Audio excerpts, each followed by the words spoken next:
Alright, welcome back everybody. Moby Dick, Cloudhouse Cafe, banana cake, cappuccino, chapter 5, breakfast. Oh, by the way, make sure you, down there, tap on my face to subscribe to me and then hit the bell so you get notified whenever I post a new video. Breakfast.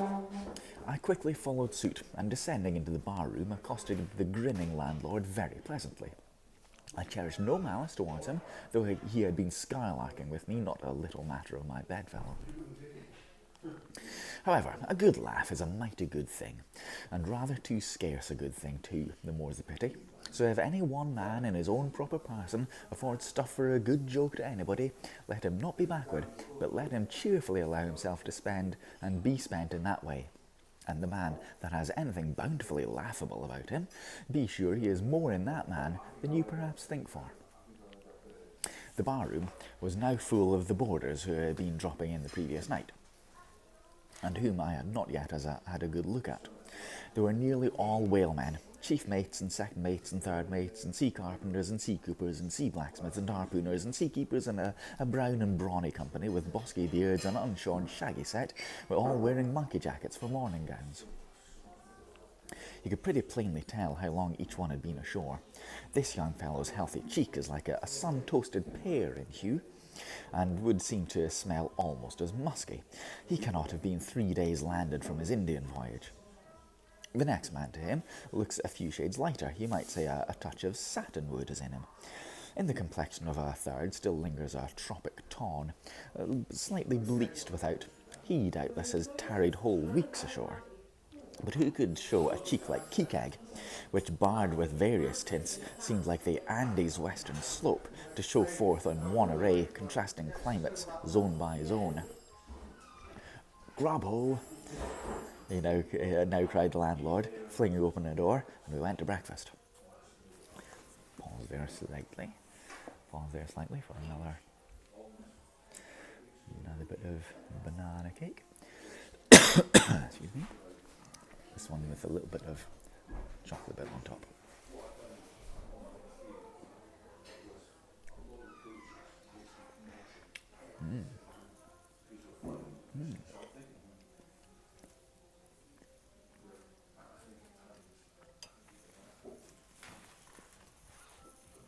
I definitely approve.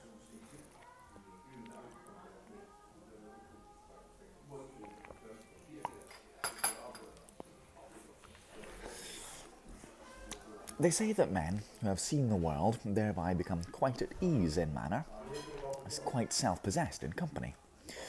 Not always, though. Ledyard, the great New England traveller, said Mungo Park, the Scotch one, Scottish.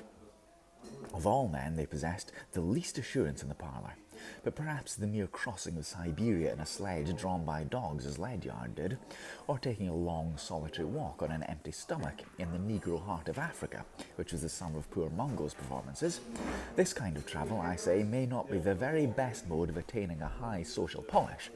Still, for the most part, that sort of thing has to be had anywhere. Mungo Park, by the way, was born not far away from me. He's very much a Scottish borderer like me, and I've shown his monument in the middle of Selkirk on Periscope a few times. And he was very much a man who explored Africa and was against slavery. He was definitely somebody who viewed Africans as just the same as Europeans, and he was very much a good man in that regard, Mungo Park. I don't know much about Ledyard, though. These reflections, just here, are occasioned by the circumstance that after we were all seated at the table, and I was preparing to hear some good stories about whaling, to my no small surprise, nearly every man maintained a profound silence. And not only that, but they looked embarrassed. Yes, here were a set of sea dogs, many of whom, without the slightest bashfulness, had boarded great whales on the high seas, entire strangers to them, and duelled them dead without winking. And yet, here they sat at a social breakfast table, all of the time, all of the same calling, all of kindred tastes, looking around as sheepishly at each other as though they had never been out of sight of some sheepfold among the Green Mountains. a curious sight, these bashful bears, these timid warrior whalemen. But as for Queequeg, why, Queequeg sat there among them, at the head of the table too, it so chanced, as cool as an icicle. To be sure, I cannot say much for his breeding. His greatest admirer could not have cordially justified his bringing his harpoon into breakfast with him, and using it there without any ceremony, reaching over the table with it to the imminent jeopardy of many heads, and grappling the beefsteaks towards him. But that was certainly very coolly done by him, and everyone knows that in most people's estimation, to do anything coolly is to do it genteelly. We will not speak of all Queequeg's peculiarities here, how he eschewed coffee and hot rolls and applied his undivided attention to beefsteaks done rare.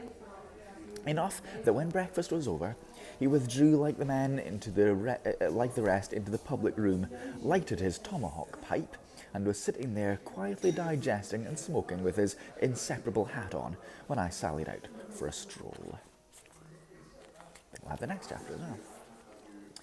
So end chapter 5, and so we'll go straight on to chapter 6. Might as well, shall we? Might as well. It's only 2 pages again. The street. Hang on, cake. Don't forget cake, everybody. That's the most important thing of my afternoon.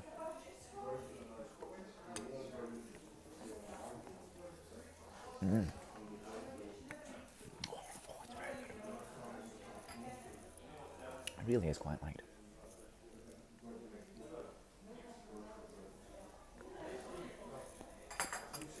The Street, Chapter 6. If I had been astonished at first catching a glimpse of so outlandish an individual as Queequeg circulating among the polite society of a civilized town, that astonishment soon departed upon taking my first daylight stroll through the streets of New Bedford. In thoroughfares nigh the docks, any considered seaport will frequently offer to view the queerest-looking nondescripts from foreign parts. Even in Broadway and Chestnut Street, Mediterranean mariners will sometimes jostle the affrighted ladies. Regent Street is not unknown to Lascars and Malays, and at Bombay, in the Apollo Green, live live Yankees have often scared the natives. But New Bedford beats all Water Street and Wapping. In these last-mentioned haunts, you see only sailors, but in New Bedford, actual cannibals stand chatting at street corners, savages outright, many of whom yet carry on their bones unholy flesh. It makes a stranger stare. But besides the Fegans, Tongatobuars, Eromangoans, Panaganians and Brigians, and beside the wild specimens of the whaling craft which unheeded reel about the streets, you will see other sights still more curious, certainly more comical. There weekly arrive in this town scores of green Vermonters and New Hampshire men, all athirst for gain and glory in the fishery. They are mostly young, of stalwart frames, fellows who have felled forests and now seek to drop the axe and snatch the whale lands. Many are as green as the green mountains whence they came. In some things you would think them but a few hours old. Look there, that chap strutting round the corner. He wears a beaver hat and a swallow-tailed coat girdled with a sailor belt and a sheath knife.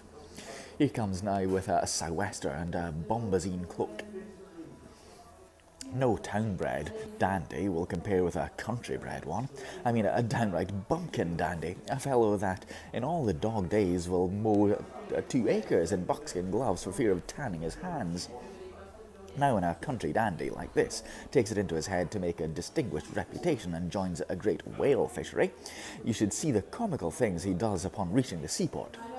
In bespoking his sea outfit, he orders bell buttons to his waistcoats, straps to his canvas trousers. Poor hayseed, how bitterly will burst those straps in the first howling gale, when thou art driven, straps, buttons and all, down the throat of the tempest. I like that. Some of that description is good, isn't it? It's really well written. Sorry.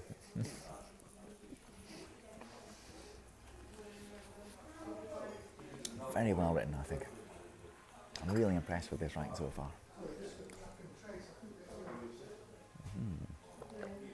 But think not that this famous town has only harpooners, cannibals, and bumpkins to show her visitors. Not at all. Still, New Bedford is a queer place. Had it not been for us whalemen, that tract of land would this day perhaps have been in as howling condition as the coastal Labrador. But as it is, parts of our back country are enough to frighten one, they look so bonny. I'm guessing bonny, B-O-N-Y, could be bony. Let's say bonny. The town itself is perhaps the dearest place to live in all New England. It is a land of oil, true enough, but not like Canaan, or Canaan, I guess. A land also of corn and wine. The streets do not run with milk, nor in the springtime do they pave them with fresh eggs. Yet in spite of this, nowhere in all America will you find more patrician-like houses, parks and gardens more opulent than in New Bedford. Whence came they? How planted upon this once scraggy scoria of a country? Go and gaze upon the iron emblematical harpoons round yonder lofty mansion, and your question will be answered. Yes, these brave houses and flowery gardens came from the Atlantic, Pacific, and Indian Oceans. One and all they were harpooned and dragged up hither from the bottom of the sea. Can Herr Alexander perform a feat like that? In New Bedford, fathers, they say, give whales for dowers to their daughters and portion off their nieces with a few porpoises apiece. You must go to New Bedford to see a brilliant wedding, for they say they have reservoirs of oil in every house, and every night recklessly burn their lengths in spermaceti candles. In summertime, the town is sweet to see, full of fine maples, long avenues of green and gold, and in August, high in air, the beautiful and bountiful horse chestnuts, candelabra-wise, proffer the passer-by their tapering upright cones of congregated blossoms. So well written, this, isn't it? It's beautiful language. So omnipotent is art, which in many a district of New Bedford has superinduced bright terraces of flowers upon the barren refuse rocks thrown aside at creation's final day. And the women of New Bedford, they bloom like their own red roses. But roses only bloom in summer, whereas the finest carnation of their cheeks is perennial as sunlight in the seventh heavens. Elsewhere match that bloom of theirs ye cannot, save in Salem, where they tell me the young girls breathe such musk. Their sailor sweethearts smell them miles offshore, as though they were drawing nigh the odorous Moluccas instead of the puritanic sands. End of chapter 6. God, it's so well written, isn't it? So well written. Right, I think that'll probably do for today. I'm going to finish my banana cake and my cappuccino in peace. Enjoy this. So, as always, tap onto my face down there in the corner to subscribe to me, and tap on the bell to make sure you're notified every time I post a new video. And comment in the comments down below, down there. What do you think about the book? Don't you think it's so well written? Was it maybe a little bit too loud in here this week? I'm not sure yet. I'll have to listen back. Yeah, but let me know what you think. And I will see you for the next chapter next time. I'll probably do, I'll do another one elsewhere, I think, this week. And hopefully I'll be back next week. In the Cloud House here in Stow, which I thoroughly recommend. It's a beautiful place. Alright, thanks for watching. See you next time. Bye-bye.